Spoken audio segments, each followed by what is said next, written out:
नमस्कार बच्चों, शुभ संध्या। संस्कृत ज्ञान चैनल में आप सबका स्वागत है। हमारी स्वर संधि पूरी हो गई है और अब हम व्यंजन संधि पढ़ेंगे, जिसको हल संधि भी कहते हैं। हल के साथ हल वर्णों का मेल या फिर हल वर्णों के साथ स्वर वर्णों के मेल को हल संधि कहते हैं। ये हल संधि हमारी कितने प्रकार की होती है, इनको हम कैसे कैसे बांट सकते हैं, ये हम आज अभी पढ़ेंगे।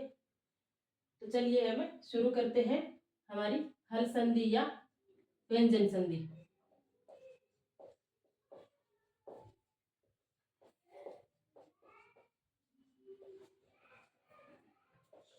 हल संधि किसे कहते हैं, यानी हल वर्णों का हल वर्णों के साथ मेल या हल वर्णों का स्वर वर्णों के साथ मेल को हल संधि कहते हैं। ये तीन प्रकार से हो सकते हैं ये मेल, जैसे कि हल का हल के साथ हल वर्ण का हल वर्ण के साथ, या फिर हल वर्ण का स्वर वर्ण के साथ, और स्वर वर्ण का हल वर्ण के साथ। ये तीन प्रकार से कैसे भी मेल हो, हमारे व्यंजन वर्णों में ही प्रयोग हुए यानी चेंज होगा तो हमारी ये हल संधि होगी। जैसे कि हल वर्ण का हल वर्ण के साथ मेल कैसे होता है, जैसे कि एक उदाहरण देख लीजिए, वाक धन दानव। इधर भी हल है और इधर भी हल है, तो ये हल का हल के साथ मेल होने से इसमें हल संधि हुई है। जैसे कि वाग, इसमें होगी वाग दानव। हल वर्ण का स्वर वर्ण के साथ मेल कैसे होता है, जैसे वाक धन ईस, यानी इधर व्यंजन है और इधर स्वर है, तो ये हमारा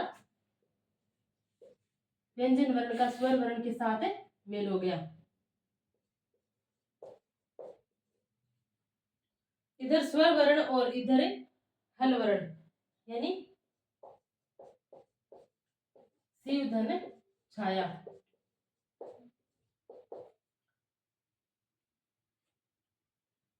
यहाँ पर क्या है, स्वर वर्ण है, यानी वह अकेला नहीं है, इसके साथ स्वर भी मिला हुआ स्वर है, और इधर है व्यंजन वर्ण, तो हमारा क्या होगा, शिव छाया। इस प्रकार ये हमारी जो हल संधि है या व्यंजन संधि, ये तीन प्रकार से हो सकती है। हल वर्ण का हल वर्ण के साथ मेल हो सकता है, हल वर्ण का स्वर वर्ण के साथ मेल हो सकता है, और स्वर वर्ण का हल वर्ण के साथ मेल हो सकता है।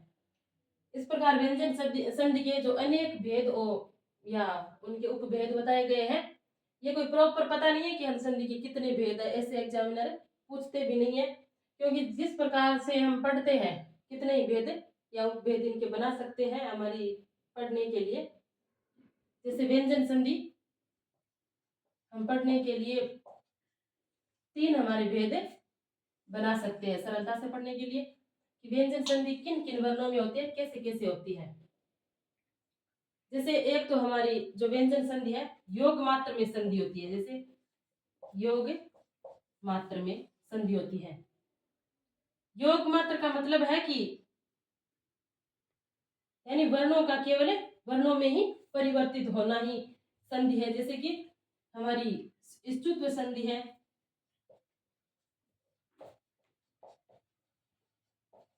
या फिर स्तुत्व संधि है।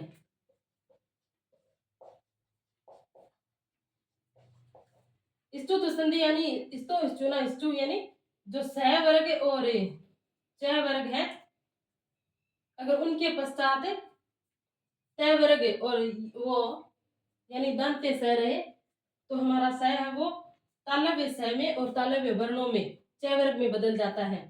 ये केवल योग मात्र में संधि, वर्णों के योग मात्र में। उसी प्रकार सेम ये स्तुत्व संधि रहेगी। इसमें मूर्धन्य स है और ट वर्ग है, तो वो कौन से दंत स और दंत वर्णों में यानी तय वर्ग में चेंज होगी। ये दोनों सेम ही है, केवल इस स वर्ग का और च वर्ग का ही फर्क है। तो ये केवल योग मात्र में संधि हो रही है। और आदेश या विकार, यानी कोई वर्ण है, आदेश या विकार उत्पन्न होगी, हमारी कौन सी संज्ञा बन रही है। आदेश उसे कहते हैं कि अगर पहले वर्ण के स्थान पर तीसरा वर्ण बन रहा है तो वो हमारा आदेश हो रहा है, विकार उत्पन्न हो रहा है वर्णों में, तो वो आदेश और विकार को मानेंगे। जब हमारा यानी वर्ण चेंज होगा, यानी पहले वर्ण में चेंज होगा, पहले वर्ण का आदेश होगा, तो हम उसे कहेंगे चरत्व संधि, यानी चर वर्णों के साथ आदेश होगा तो चरत्व संधि।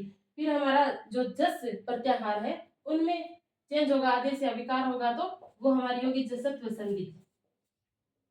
फिर हमारे पांचवें वर्ण में यानी अनुनासिक वर्ण में आदेश या विकार हुआ तो वो होगी हमारी अनुनासिक संधि, अनुनासिक हल संधि। फिर हमारे जो पांचवें वर्ण है उनका अनुस्वार में बदल रहा है तो वो हमारी हो गई अनुस्वार संधि। फिर परसवर्ण संधि यानी अनुनासिक परसवर्ण संधि या अनुस्वार परसवर्ण संधि या पूर्व सवर्ण संधि, परसवर्ण संधि या फिर पूर्व सवर्ण संधि, पूर्व सवर्ण संधि यानी बाद वाले वर्णों के जैसे बन रहा हो तो वो पर सवर्ण संधि होगी, और पहले वाले वर्णों के जैसा आदेश हो रहा हो तो वो हमारी पूर्व सवर्ण संधि होगी। इसी प्रकार हमारी एक लत्व संधि आ जाती है, वो भी व्यंजन संधि में आती है, और छत्व संधि भी हो जाती है। इन सब में आदेश या विकार होता है। एक होती है आगम, व्यंजन में ही होती है आगम। हमने जब संधि शुरू की थी तब हमने एक सूत्र पढ़ा था, लोपागम आदेश वर्ण विकार आवास संधि, यानी लोप आगम आदेश आदि जो हो रहे वो संधियों में हो रहे। तो आगम का मतलब है किसी वर्ण का आकर के बैठ जाना, वो दुखदायी भी नहीं होता है। आगम को मित्रवत भी कहा गया है, जैसे शिव छेद, हम संधि विच्छेद करते हैं कि शिव छेद, तो उसमें शिव तय छेद और उसके बीच में जो चय आ रहा है वो आकर के आगम हुआ है उनका चय का, लेकिन वो कोई उनमें बोलने में हमें कष्ट भी नहीं हो रहा है, और वो आदेश, इसलिए इसे आगम को मित्रवत कहा गया है और आदेश को शत्रुवत कहा गया है। इस आगम में कई वर्णों का आगम होता है, जैसे तुक आगम, तय का आगम हो रहा है तो तुक आगम। एक हमारी जैसे नमुट आगम, नमुट आगम, और एक कै का आगम होता है तो कुकटुक आगम। इस प्रकार से ये हमारे व्यंजन संधि है वो पढ़ने के लिए हमें इन तीन प्रकारों में बांट के इसे पढ़ेंगे। आज हम पढ़ेंगे जो योग मात्र में यानी वर्णों के योग मात्र में संधि हो रही है वो ष्टुत्व और ष्टुत्व संधि।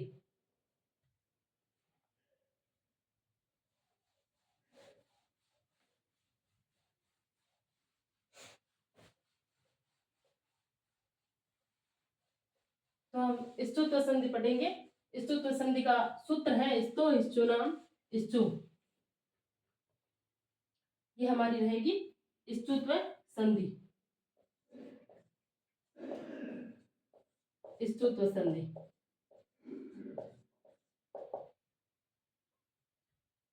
इसका सूत्र है स्तो है ष्चुनाम ष्चु,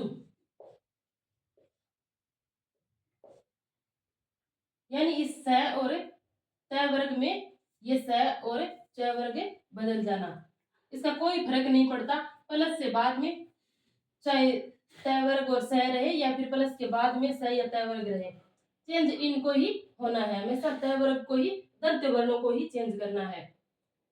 जैसे कि ये प्लस से पहले ये स या त रहे, त है द ध और न, उसके पश्चात यदि ये स च छ ज ज और ञ ऐसे अगर रहे तो हमें चेंज कैसे करना है, इस स को तो इस स में तालव्य स में बदल देना है, त को हमें च में, थ को हमें छ में, द को हमें ज में बदल देना है, और ध को हमें झ में बदल देना है, और न को ञ में बदल देना है।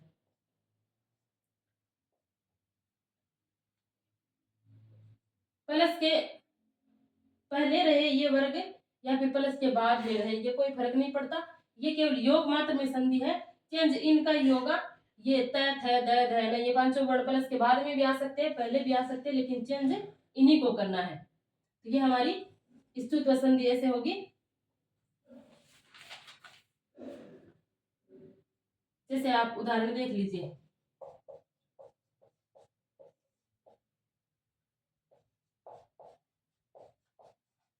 रामस धन सेते,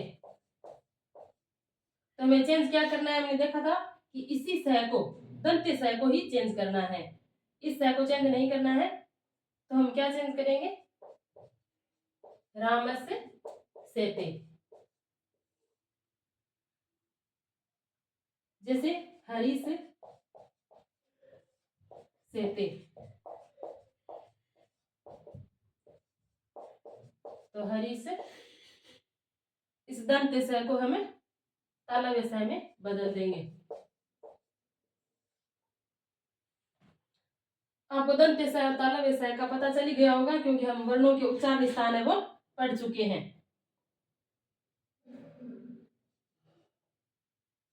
जैसे कैसे धन च,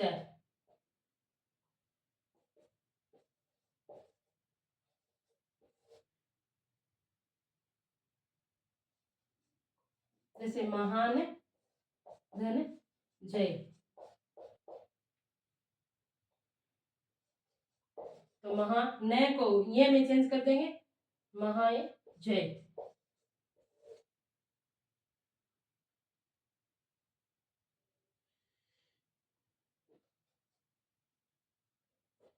जैसे कि उद, स्तुत्व संधि में उद नहीं रखना है, उत्ति रखना है। जैसे उत प्लस ज्वल,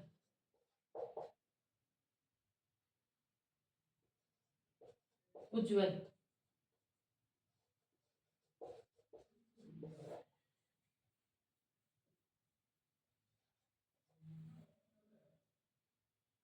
जैसे सत्य धन जन है, तो इस तय वर्ग को हम चेंज करेंगे, तय को क्या बना देंगे, सज्जन। उसको स्तुत्व संधि के परसक में हम यानी तय को दय में रख लेंगे। स्तुत्व संधि थी, इसका सूत्र था स्तो ष्टुनाम स्तु, यानी स और तय वर्ग, प्लस से पहले स और तय वर्ग रहे और प्लस के बाद में स और च वर्ग रहे।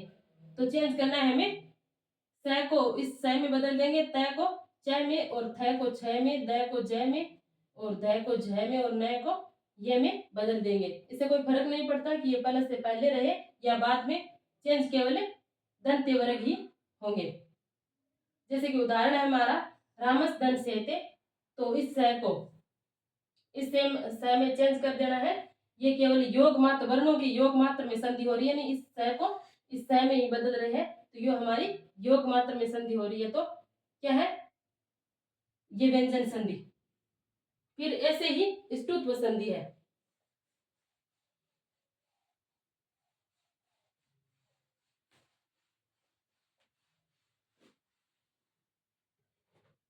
स्तुत्व संधि, स्तुत्व संधि, इसका सूत्र है स्टूना स्टू, स्टूना स्टू है। इसमें भी वो सेम कहानी है, जैसे कि प्लस से पहले तो ये रहे, यानी स और तय वर्ग रहे, त थ द ध न, और प्लस के बाद में क्या रहे, स और मूर्धन्य स और तय वर्ग रहे, त थ द ध और न। तो ये किस में बदल जाएंगे, ये स है ये मूर्धन्य स में चेंज हो जाएगा, और तय को त थ द ध और ण में बदल देंगे। स्तुत्व संधि और स्तुत्व संधि में कोई फर्क नहीं है। स्तुत्व को तो च वर्ग में बदलना, यानी जो च वर्ग है उसको तय वर्ग में बदलना है, और यहाँ पर जो ट वर्ग और स है उसको तय वर्ग में बदलना है। तो ये दोनों संधियां सेम ही हो रही है।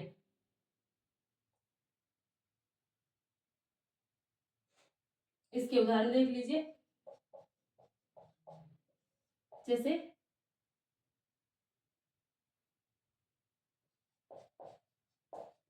रामस धन षष्ठ है। तो हमें इस स को इस स में बदलना है। तो क्या हो जाएगा, रामस षष्ठ है।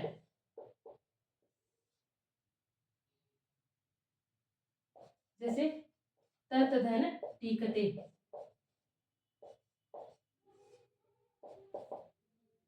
तो तय को हमें किस में बदलना है, तय में, तटीकते।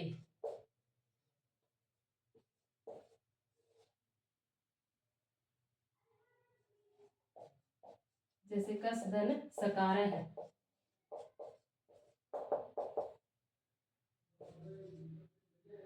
तो कस सकार है।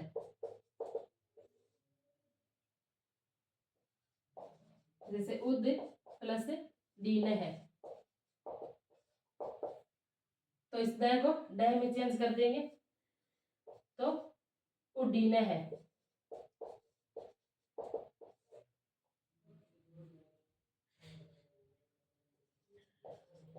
जैसे इस धन त है, ये तय इस बार इधर आया है, फिर भी हमें इसी को चेंज करना है, यानी तय को तय में बदलना है, इस तय है। जैसे एक उदाहरण है हमारा कृष धन न है, तो हमें न को चेंज करना है, कृष्ण है।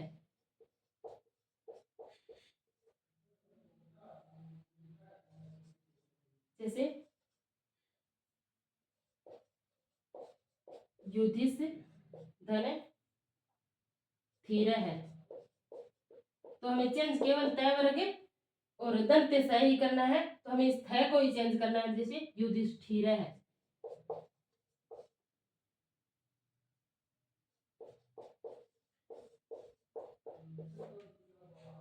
इस प्रकार से ये हमारे उदाहरण होंगे।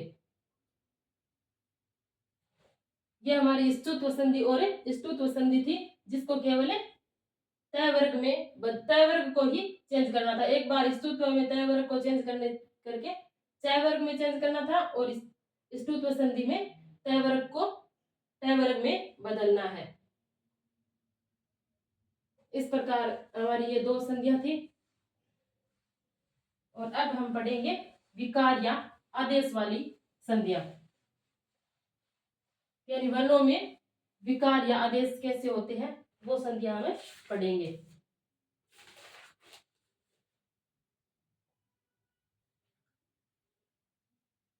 आदेश वाली संधियों में हमारी पहली संधि थी चरत्व संधि। चरत्व संधि, चरत्व संधि का सूत्र है खरीच।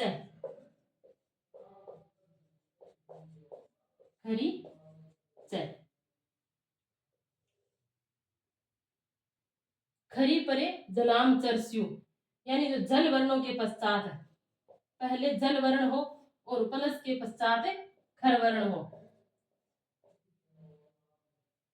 यानी माहेश्वर सूत्र पढ़ने के बाद में आपने प्रत्याहार समझे होंगे। जल वर्ण में हमारे कौन से वर्ण आएंगे, वर्गों के पहला दूसरा तीसरा और चौथा वर्ण। वर्ग हमारे कु चु टू तू पु, ये जो पांचों वर्ण है उसके चौथे वर्ण तक, पांचवा वर्ण नहीं हो, यानी वर्गों का प्लस से पहले रहेंगे वर्गों का पहला दूसरा तीसरा और चौथा वर्ण,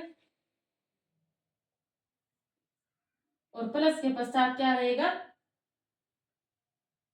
खर, यानी पहला और दूसरा वर्ण, और रहेगी हमारे स और स, ये तीनों स।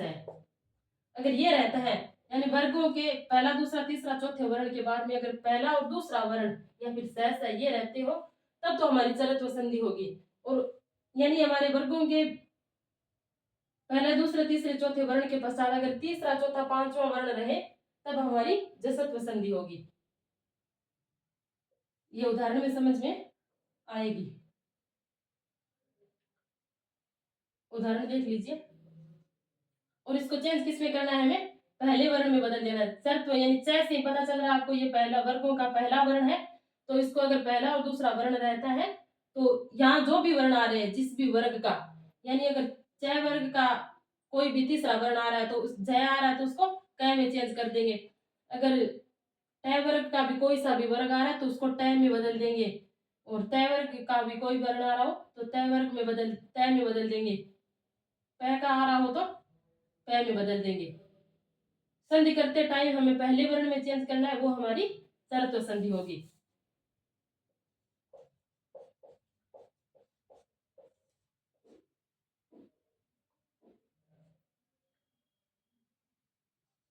जैसे तत् प्लस टीका। इधर चाहे वर्गों के पहले दूसरे तीसरे चौथे वर्ण कोई सा भी रहे, लेकिन यहाँ पर पहला और दूसरा वर्ण ही रहना चाहिए। तो ये हमारा तय है वो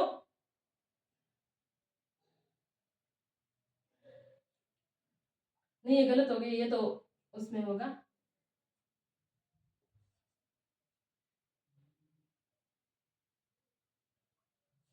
तद प्लस पात्रम। इधर पहला वर्ण है तो ये तत्पात्रम। तत्पात्रम। उसी प्रकार तत् प्लस फलम। तो ये हमारा पहले वर्ण में चेंज हो जाएगा तत् फलम। यहाँ पर जो भी तीसरे चौथे वर्ण आ रहे हो उनको पहले वर्ण में चेंज करना है, उसी वर्ग के।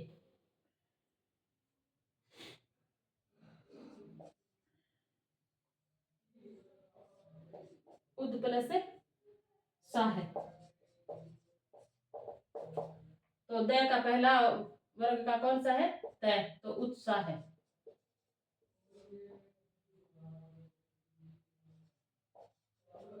उद प्लस खनम। तो द का तय वर्ग का तो उत खनम।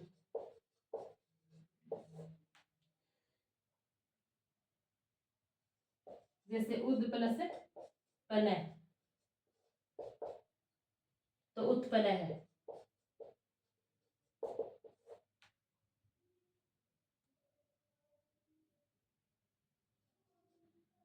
जैसे भेद प्लस ता, तो द का तय में चेंज कर देंगे भेता।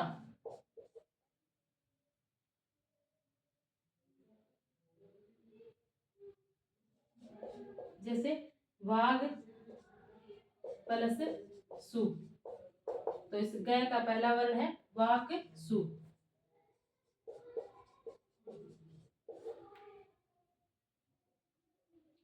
ये हमारे यानी यहाँ पर तो कोई भी जल वर्ण रहे और इधर पहला दूसरा वर्ण रहे तो उनको हमें पहले वर्ग के पहले वर्ण में चेंज कर देंगे। जैसे द को हमने तय बनाया है, उसी वर्ग का हमें पहला वर्ण बनाएंगे। ग को हमने क बनाया है, उसी प्रकार जैसे समिध धन सु, तो इस वर्ग का हमारा ध वर्ग का पहला वर्ण कौन सा है? समित सु। तय समित सु, ये हमारी चरत्व संधि थी। चरत्व के जैसे ही हमारी जसत्व संधि होगी।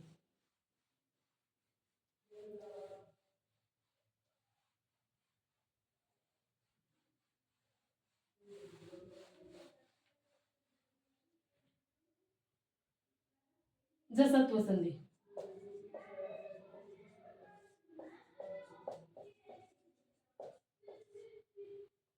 जसत्व यानी तीसरा वर्ण। जल वर्णों के पश्चात यदि तीसरा चौथा पांचवा वर्ण हो तो उसको हमें तीसरे वर्ण में बदलना है। इसका सूत्र है जलाम जसो अंते। जलाम जसो अंते। जलाम जसो अंते, पहले तो जल वर्ण रहेंगे, जल वर्ण प्लस जस वर्ण,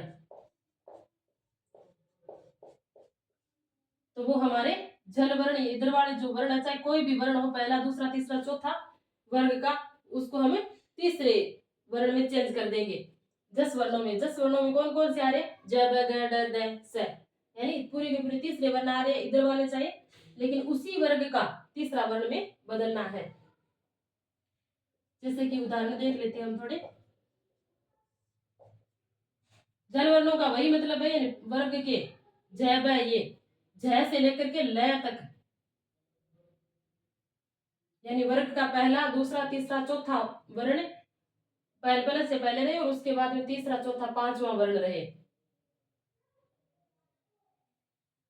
और पूरे स्वर, यानी वाक धन ईसै, जस वर्णों के साथ हमारे स्वर भी, पूरे स्वर भी आ जाएंगे। तो क को हम किस में बदल देंगे? तीसरे वर्ण में। तो हमारा क वर्ग का तीसरा वर्ण कौन सा है? वागीश है, ग।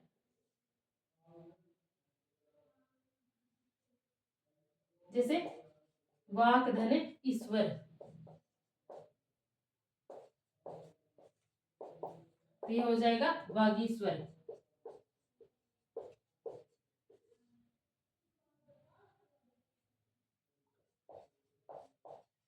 जैसे दिक धन अंबर, तो दिगंबर।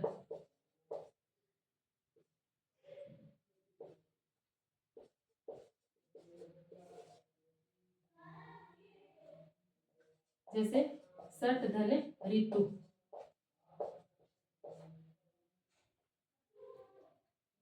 तो सट धन ऋतु यानी ट वर्ग का तीसरा वर्ण कौन सा है? सट ऋतु।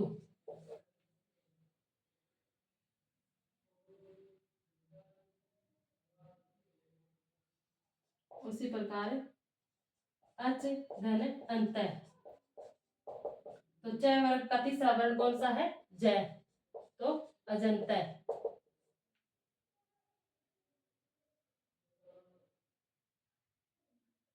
इस प्रकार ये जो यहाँ पर जो भी वर्ण आएंगे, इधर अगर जस वर्ण या तीसरा वर्ण और स्वर रहे तो ये तीसरे वर्ण में चेंज हो जाएंगे। जब तीसरे वर्ण में चेंज हो रहे हो तो हमारी संधि रहेगी जसत्व, और पहले वर्ण में चेंज हो रहे हो वो सारे वर्ण, तो वो हमारी संधि रहेगी चरत्व। जैसे चित प्लस रूपम, तो तय वर्ग का तीसरा वर्ण कौन सा है? द, तो इसे हम लिखेंगे चिद रूपम।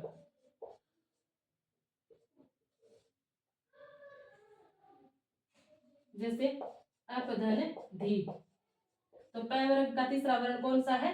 बै, तो ये हो जाएगा हमारा अवधि।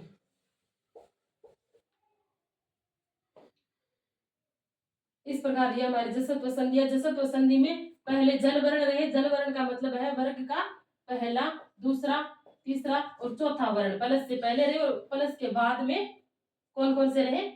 तीसरा, चौथा, पांचवा वर्ण और सारे स्वर रहे, तो वो किस में चेंज हो जाएगी? जस यानी तीसरे वर्ण में बदल जाएंगे। ये जो वर्गों के कोई भी वर्ण आए ये हमारे तीसरे वर्ण में चेंज हो जाएंगे। ये तो हमारी जसत्व संधि रहेगी, और जो हमारा चरत्व है उसमें कौन कौन से रहेंगे? पहला और दूसरा वर्ण रहेगा प्लस के बाद में, तो वो होगी चरत्व संधि। इस प्रकार व्यंजन संधि के आज हम 4 संधियां पढ़ चुके हैं। कल हमें अनुनासिक और अनुस्वार संधि पढ़ेंगे। तब तक के लिए धन्यवाद सभी को।